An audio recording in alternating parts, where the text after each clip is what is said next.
أعوذ بالله من الشيطان الرجيم.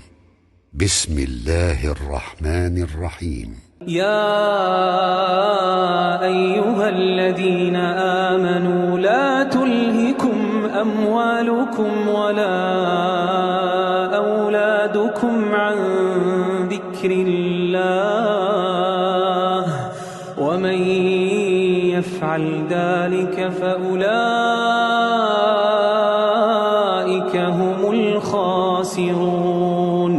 وأنفقوا مما رزقناكم من قبل أن يأتي أحدكم الموت فيقول رب لولا أخرتني إلى أجل قريب فأصدق وأكن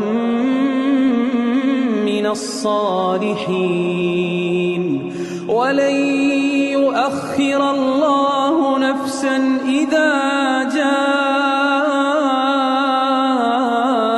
أجلها والله خبير